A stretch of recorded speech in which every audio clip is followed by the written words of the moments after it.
ಕುಂದಾಪುರ ತಾಲೂಕಿನ ನೆಹರು ಮೈದಾನದಲ್ಲಿ ನಡೆದ ಜೆಡಿಎಸ್ ರಜತ ಮಹೋತ್ಸವ ಕಾರ್ಯಕ್ರಮದಲ್ಲಿ ಖ್ಯಾತ ನ್ಯಾಯವಾದಿ ರವಿಕಿರಣ್ ಮುರುಡೇಶ್ವರ್ ಅವರು ಮುಖ್ಯ ಅತಿಥಿಯಾಗಿ ಭಾಗವಹಿಸಿ ಮಾತನಾಡಿದರು. ಕ್ರಿಕೆಟ್ ಪಂದ್ಯಾಟ ನಡೆಸಬಹುದಾದಷ್ಟು ವಿಸ್ತಾರ ಇರುವಂತಹ ಈ ವೇದಿಕೆಯಲ್ಲಿ ಅಧ್ಯಕ್ಷತೆಯನ್ನು ವಹಿಸಿದಂತಹ ಯೋಗೀಶ್ ಶೆಟ್ಟಿ ಅವರೇ,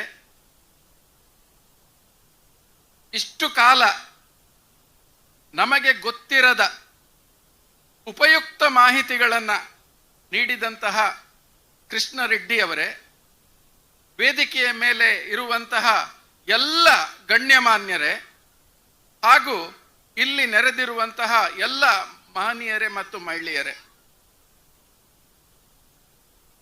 HD ದೇವೇಗೌಡರು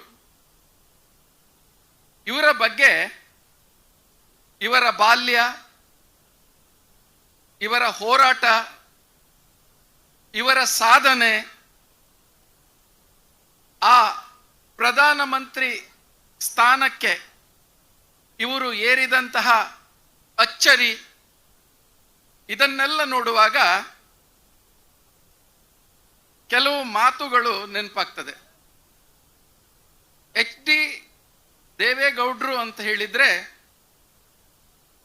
ರಾಜಕಾರಣದ ಕುರುಕ್ಷೇತ್ರದಲ್ಲಿ ಅಪ್ರತಿಮ ಸಾಹಸಿ, ಭೀಷ್ಮ ಪಿತಾಮಹ.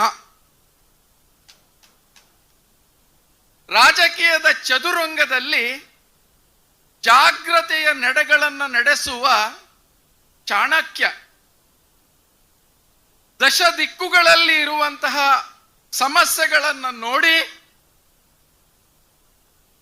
ಬಾಣವನ್ನ ಬಿಟ್ಟು ಸಮಸ್ಯೆಯನ್ನ ಪರಿಹರಿಸುತ್ತಿರುವ ಸವ್ಯಸಾಚಿ, ನೇಗಿಲ ಯೋಗಿ. ಕಾಯಕವೇ ಕೈಲಾಸ ಎನ್ನುವ ತತ್ವಜ್ಞಾನವನ್ನ ಅಳವಡಿಸಿಕೊಂಡಂತಹ ಮಹಾಪುರುಷ. ಇವರ ಬಗ್ಗೆ ತಮಗೆ ಗೊತ್ತಿದೆ. ಅವರನ್ನ ವಿರೋಧಿಸುವವರು ಕೂಡ ಗತಕಾಲದಲ್ಲಿ ಇವರ ಕಾಲಿಗೆ ನಮಸ್ಕರಿಸಿ ಆಶೀರ್ವಾದವನ್ನ ಪಡೆದಂತ ವಿಚಾರಗಳು. ಇನ್ನು ಕುಮಾರಣ್ಣ,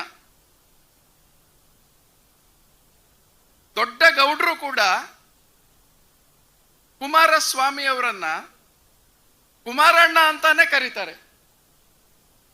ನಿಖಿಲ್ ಕುಮಾರಸ್ವಾಮಿ ಅವರು ಕೂಡ ತಂದೆಯನ್ನ ಕುಮಾರಣ್ಣ ಅಂತಾನೆ ಹೇಳ್ತಾರೆ. ಹಾಗಿರುವಾಗ ಅವರು ನಮಗೆ ನಿಮಗೆ ಎಲ್ಲ ಅಣ್ಣ ತಾನೆ ಕುಮಾರಣ್ಣ. ಹೀಗೆ ಈ ಇಬ್ಬರು ಅದ್ವಿತೀಯ ನಾಯಕರು. ಇವರ ನೇತೃತ್ವದಲ್ಲಿ, ಇವರ ಮುಂದಾಳತ್ವದಲ್ಲಿ, ಇವರ ಮಾರ್ಗದರ್ಶನದಲ್ಲಿ ಇವತ್ತು JDS ರಜತ ಮಹೋತ್ಸವನ್ನ ಆಚರಿಸ್ತಾ ಇರುವಂತದ್ದು ತುಂಬಾ ಸಂತೋಷದ ವಿಚಾರವಾಗಿದೆ. ನಾನು ಯಾವುದೇ ರಾಜಕೀಯ ಪಕ್ಷಕ್ಕೆ ಸೇರಿದವನಲ್ಲ, JDSನ ಸದಸ್ಯ ಕೂಡ ಅಲ್ಲ. ಆದರೆ ಇವತ್ತು ರಾಜಕೀಯವನ್ನ ಬಿಟ್ಟು ಜೀವನ ಇಲ್ಲ. ನಗರಗಳ ಉನ್ನತೀಕರಣ, ಬೃಹತ್ ಕೈಗಾರಿಕೆಯ ವಿಸ್ತಾರ, ಆರೋಗ್ಯ ಸೇವೆ, ಸಾರಿಗೆ, ರಸ್ತೆ, ವಿದ್ಯಾದಾನ, ರಕ್ಷಣಾ ವ್ಯವಸ್ಥೆ, ಗುಡಿ ಕೈಗಾರಿಕೆಗಳ ಅಭಿವೃದ್ಧಿ, ಇವೆಲ್ಲವನ್ನ ನಿರ್ಧರಿಸುವುದು ನಮ್ಮ ಸರ್ಕಾರ. ಆದ್ರಿಂದ ನಮ್ಮಲ್ಲಿ ಒಳ್ಳೆಯ ಸರ್ಕಾರ ಇರುವಂತ ಅಗತ್ಯ ಇದೆ. ಅಮೆರಿಕದ ಉದಾಹರಣೆಯನ್ನು ಕೊಡುವುದಾದ್ರೆ, ಅಮೆರಿಕದ ಜನ ನಮ್ಮಕ್ಕಿಂತ ಬುದ್ಧಿವಂತರು ಅಂತ ಹೇಳ್ಕೊಳ್ತಾರೆ. ಬಹಳ ಮುಂದುವರಿದಂತಹ ದೇಶ ಅದು. ಆದರೆ ಅವರ ನಾಯಕ ಹೇಗಿದ್ದಾರೆ? ಪೆದ್ದಾಗಿ ಹೇಳಿಕೆಯನ್ನು ಕೊಡುವ, ಯಾವುದೇ ಒಂದು ದೃಢವಾದ ನಿರ್ಧಾರ ಇಲ್ಲದ, ಆದರೆ ಅಷ್ಟೇ ಹಿಂಸೆಗೆ ಒತ್ತು ಕೊಡುವ ಒಬ್ಬ ನಾಯಕ. ಅಷ್ಟಿದ್ದುಕೊಂಡು ತನಗೆ ನೊಬೆಲ್ ಶಾಂತಿ ಪದಕ ಕೊಡಬೇಕು ಅಂತ ಹೇಳಿ ಬಹಿರಂಗವಾಗಿ ಕೋರ್ಕೊಳ್ತಾರೆ. ಆದ್ರಿಂದ ನಾವು ಎಚ್ಚೆತ್ತುಕೊಳ್ಳದೇ ಇದ್ರೆ ನಮಗೆ ಕೆಟ್ಟ ನಾಯಕರು ಸಿಗ್ತಾರೆ. ನಾವು ಈ ಬಗ್ಗೆ ಆಲೋಚನೆಯನ್ನ ಮಾಡಬೇಕು. ಇವತ್ತು ನಮ್ಮ ಮಾಜಿ ಸಭಾಪತಿ ಕೃಷ್ಣರೆಡ್ಡಿ ಅವರು ಅತ್ಯಂತ ಉಪಯುಕ್ತವಾದ ಮಾಹಿತಿಯನ್ನ ನಮ್ಮೆಲ್ಲರಿಗೂ ನೀಡಿದ್ದಾರೆ. ನಮ್ಮ ಮೇಲೆ ಅಷ್ಟು ಸಾಲ ಇತ್ತು ಎಂದು ನನಗೆ ಇವತ್ತೇ ಗೊತ್ತಾದದ್ದು. ನಾನು ಎಂದೂ ಸಾಲ ಮಾಡಿಲ್ಲ. ನಿಮ್ಮ ಮಾತುಗಳನ್ನ ಕೇಳಿದ್ರೆ ನನಗೆ ಭಯ ಹುಟ್ಟಿಸ್ತಾ ಇದೆ. ಆದ್ರಿಂದ ನಾವು ಸಕಾಲದಲ್ಲಿ ಎಚ್ಚೆತ್ತುಕೊಳ್ಬೇಕು.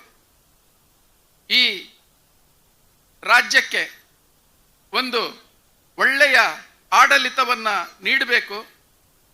ಇಲ್ಲಿ ನಾನು ಆಗಲೇ ಹೇಳಿದೆ, ನಾನು ಯಾವ ಪಕ್ಷಕ್ಕೆ ಸೇರಿದವನಲ್ಲ ಅಂದು. ಆದ್ರೆ ಇಲ್ಲಿಯ ವಾತಾವರಣವನ್ನ ನೋಡಿದ್ರೆ JDS ಅನ್ನ ಸೇರುವ ಅಂತ ಹೇಳುವಂತ ಒಂದು ಆತ್ಮವಿಶ್ವಾಸವನ್ನ ನೀವು ಮೂಡಿಸಿದ್ದೀರಿ.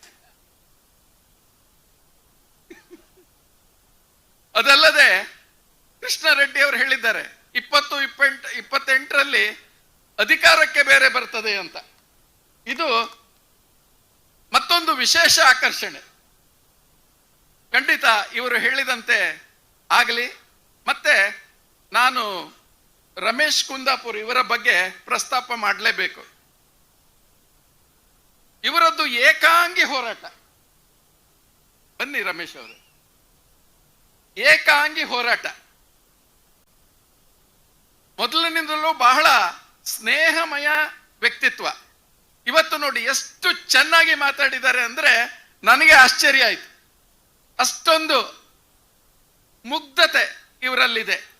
ಆದ್ರಿಂದ ಇಲ್ಲಿ ಇರುವಂತಹ ರಾಜ್ಯ ನಾಯಕರಲ್ಲಿ, ಜಿಲ್ಲಾ ನಾಯಕರಲ್ಲಿ ನನ್ನ ವಿನಂತಿ ಏನಂದ್ರೆ, ದಯವಿಟ್ಟು ನಮ್ಮ ರಮೇಶ್ ಕುಂದಾಪುರ ಅವರಿಗೆ ಒಂದು ಒಳ್ಳೆಯ ಸ್ಥಾನವನ್ನ JDS ಅಲ್ಲಿ ಕೊಡಿ.